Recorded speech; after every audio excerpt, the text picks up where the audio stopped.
Olá, bem-vindos. Hoje é segunda-feira, 30 de junho de 2025, e essa aqui é a nossa terceira edição do dia.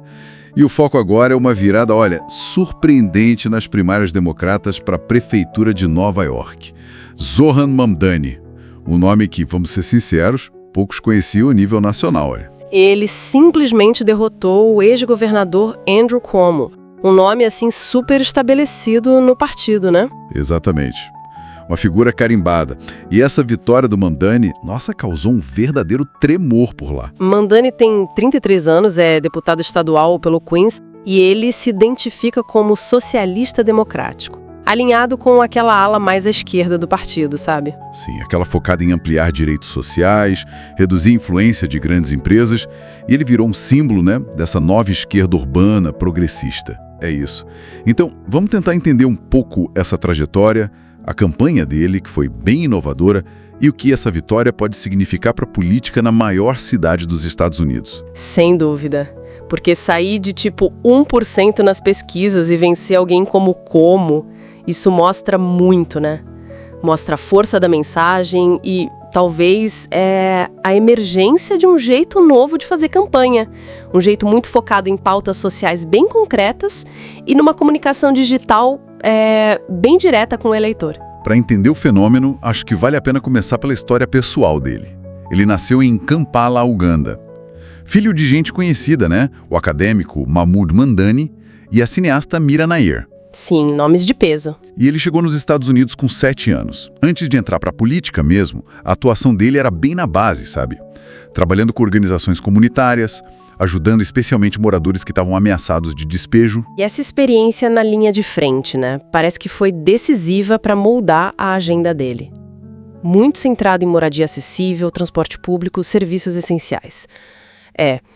É uma visão que busca o que chamam de desmercantilização dos direitos básicos. Desmercantilização? Explica um pouco melhor isso. É a ideia, assim, de que moradia, transporte, saúde, essas coisas não deveriam ser tratadas só como mercadoria para dar lucro, sabe? Mas sim como direitos que precisam ser garantidos para todos. Entendi. Faz sentido. E como deputado, ele não fugiu de briga, não. Apoiou greve de taxista, fez greve de fome por auxílio para trabalhador, chegou a colaborar com o senador Chuck Schumer num pacote de alívio de dívidas. E também gerou um certo debate quando propôs leis contra isenção fiscal para entidades que financiavam assentamentos, aqueles considerados ilegais, em territórios palestinos. Agora, o que realmente chama atenção para mim foi a campanha para prefeito. Foi, radicalmente diferente do manual. Totalmente. Esquece aquela publicidade tradicional na TV, rádio. A aposta foi outra. Encontro na rua, ouvir as pessoas de verdade e uma presença digital, massiva. Mas com uma cara diferente, Vídeos curtos, espontâneos, quase caseiros. No TikTok, Instagram, muitos gravados em bairros que historicamente ficam mais de lado, como o Bronx. Isso. A estética era quase de um vlog pessoal, Exato. Mostrando conversa real, sabe? Sobre problema urgente. Aluguel que não dá para pagar, transporte precário. E funcionou para engajar, Mobilizou quase 50 mil voluntários. É muita gente. Muita gente. A revista The New Yorker até destacou isso nele. Essa combinação de empatia, de ouvir mesmo, com uma firmeza nas propostas, sabe? Um programa claro. E uma tática que eu achei bem interessante foram as transmissões ao vivo diárias no TikTok. Era quase uma prestação de contas ali, em tempo real. Que ideia, Pois é. E os analistas apontam isso como um divisor de águas para conectar com o eleitorado mais jovem, de minorias raciais, que muitas vezes não se sente representado pela mídia tradicional. E não dá para esquecer fenômenos como o coletivo Hot Girls for Zohran. Viralizou. Ajudou a ampliar ainda mais essa base jovem, urbana. É verdade. Mostra um jeito diferente de pensar a campanha hoje em dia. O engajamento digital autêntico, de baixo custo, às vezes supera a publicidade caríssima. E as propostas dele eram bem diretas, Super diretas. Congelamento de aluguéis para apartamentos com aluguel controlado. Passe livre nos ônibus municipais. E acesso universal à educação infantil. Propostas ambiciosas, sem dúvida. E como financiar tudo isso? Bom, o argumento dele foi direto ao ponto. Ele apontou a diferença de arrecadação de impostos de Nova York comparado com o estado vizinho, Nova Jersey, e aí propôs aumentar impostos sobre grandes empresas e sobre o 1% mais rico. E a recusa dele em aceitar dinheiro de grandes doadores corporativos. Isso foi central também. Reforçou aquela imagem de integridade, né? Contra um sistema político que muita gente vê como, como suscetível à influência do dinheiro. É o clássico embate, né? A política do capital versus a política da redistribuição. Exato. E a estratégia eleitoral também foi inteligente. Usaram bem o sistema de votação por classificação de preferências. Aquele que você ordena os candidatos. Esse mesmo. Os eleitores ordenam os candidatos por preferência. Aí, quando um candidato é eliminado, os votos deles são redistribuídos conforme a segunda, terceira opção. E isso permitiu alianças táticas.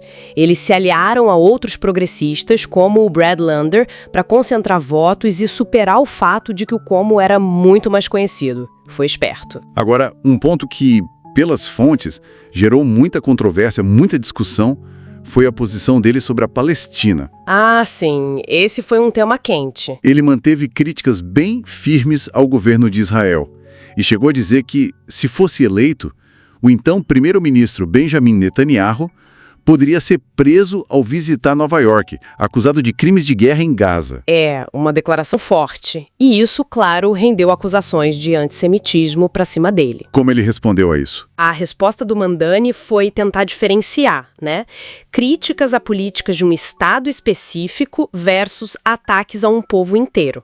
Ele citou o apoio de grupos judaicos progressistas, como o Jews for Racial and Economic Justice, e até propôs verba no orçamento da cidade para combater o antissemitismo.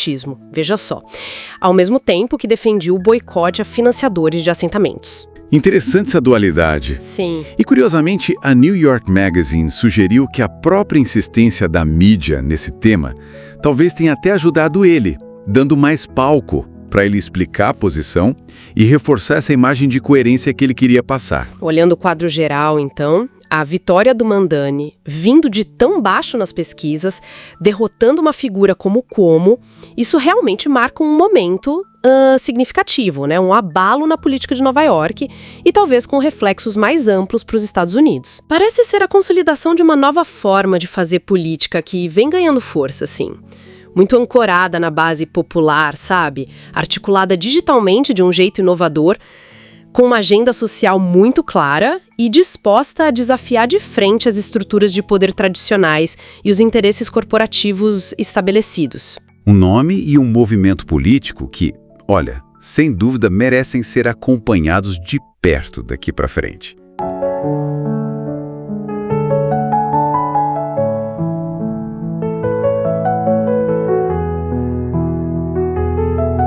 Retomando nossa edição, vamos agora mergulhar mais fundo no impacto, tanto institucional quanto simbólico, da candidatura de Zohran Mamdani. Estamos explorando como a presença dele, assim, agita o cenário político tradicional, né? Exato. Desafia a estrutura do Partido Democrata e, o que é crucial, reacende todo o debate sobre representatividade e identidade na política dos Estados Unidos. Isso é um ponto central. O que a gente observa uma tensão bem palpável dentro do próprio Partido Democrata. De um lado, você tem uma ala mais tradicional, meio receosa, sabe? Que argumenta que o discurso do Mamdani, que eles veem como mais radical, pode acabar afastando eleitores de centro. E dá munição para os republicanos, imagino. Exatamente, e ser usado pela oposição. Mas, por outro lado, tem um entusiasmo grande também, né? Muitos veem nele uma chance, talvez, vital de revitalizar o partido, de reconectar com bases populares que se sentiam meio esquecidas, talvez, desiludidas com promessas antigas. Sim, sim. A comparação com figuras como Bernie Sanders, Alexandria Ocasio-Cortez, ela aparece bastante. Mas qual seria o diferencial dele? Na abordagem, no impacto? Olha, é uma distinção importante. Porque ele não apenas articula uma visão de transformação. Ele meio que encarna uma identidade política específica. Certo. Filho de imigrantes, muçulmano, uma identidade que historicamente esteve mais à margem, né? E agora está ali reivindicando um espaço central no poder. É a experiência vivida se tornando uma força política ativa. não só um assunto, sabe? Entendo a vivência falando mais alto. Isso, e isso cria uma ressonância muito profunda com comunidades tipo sul-asiáticos, muçulmanos, afrodescendentes, que pela primeira vez estão vendo alguém com chance real de liderança que reflete um pouco a trajetória deles. Algumas fontes, como a AP News, pegaram bem essa onda de esperança. E essa questão da representatividade, ela parece que ultrapassa o local, né? Ouvi menções dele como parte de uma tendência maior de renovação da esquerda urbana globalmente. É isso. Precisamente.